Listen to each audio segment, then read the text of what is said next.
बातमी मान्सून संदर्भातली आहे। यंदा मान्सून लावणीवर पडला आहे। मात्र असं असलं तरी सुद्धा शेतकरी मात्र खरीपाच्या पेरणीसाठी तयारीमध्ये व्यस्त आहे। तर वाशिम जिल्ह्यातील अनेक गावांमध्ये कृषी विभाग आणि पाणी फाउंडेशन कडून सोयाबीन बियाण्यांच्या उगवण क्षमता तपासणीचं प्रशिक्षण शेतकऱ्यांसाठी आयोजित करण्यात आलेलं आहे। तर शेतकरी बचत गटांच्या माध्यमातून बियाण्यांची उगवण क्षमता ही तपासली जाते। इथे आपण ज्यांनी सोयाबीन बियाणं विकत घेतलंय ते तपासणं अत्यंत गरजेचं आहे। आणि याला म्हणतो आपण उगवण क्षमता तपासणी। हे आपण काय करतो की एका गोणपाटावर 100 बिया रॅन्डम पद्धतीने निवडतो, 100 बियांची मांडणी करतो आणि त्यामध्ये 4 दिवस त्याला आपण गुंडाळून ठेवून देतो। चौथ्या दिवशी आपल्याला माहित पडतं की यातलं किती बियाणं उगवलं। जर 70% पेक्षा जास्त बिया यातल्या उगवल्या तरच ती बियाणं आपण पेरणी करता वापरतो।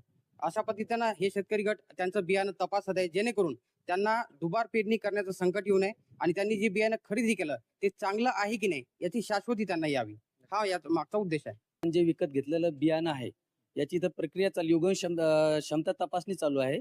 आणि ही तपासणी केल्यानंतर आपलं बियाणे किती % निघणार आणि हे निघल्यानंतर आपण ते पेरायचं किंवा नाही पेरायचं हे आपल्याला इथं कळणार।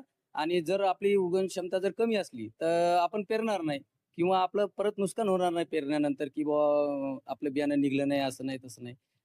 मग त्याच्यामुळे हे उगवण प्रशिक्षण चालू आहे, उगवण क्षमता। यंदाचा मान्सून लांबणीवर पडलेला आहे, मात्र तरी सुद्धा शेतकऱ्यांना चांगल्या पावसाची आणि चांगल्या हंगामाची अजूनही अपेक्षा आहे। त्या दृष्टिकोनातूनच वाशिम जिल्ह्यातील शेतकरी हे पेरणीच्या तयारीला लागलेले आहेत आणि पेरणीपूर्वी बियाणाचं परीक्षण, बियाण्याची उगवण क्षमता तपासण्याचं काम सध्या जिल्ह्यातील गावागावांमध्ये सुरू आहे। यासाठी कृषी विभाग आणि पाणी फाउंडेशननं पुढाकार घेतलेला आहे आणि शेतकऱ्यांना याचं जे आहे प्रशिक्षण दिलं गेलेलं आहे आणि आता प्रात्यक्षिक प्रत्येक ठिकाणी गावागावांमध्ये सुरू आहे। त्यामुळे आपण बघू शकता या ठिकाणी जे शेतकरी आहेत हे आपलं घरचं बियाणं घेऊन इथे आलेले आहेत आणि या बियाण्याची इथे उगवण क्षमता तपासणी केली जात आहे। पेरणीपूर्वीच बियाणं किती क्षमतेचं आहे हे शेतकऱ्यांना यातून कळणार आहे आणि त्यातून दुबार पेरणीचं संकट हे टळू शकते।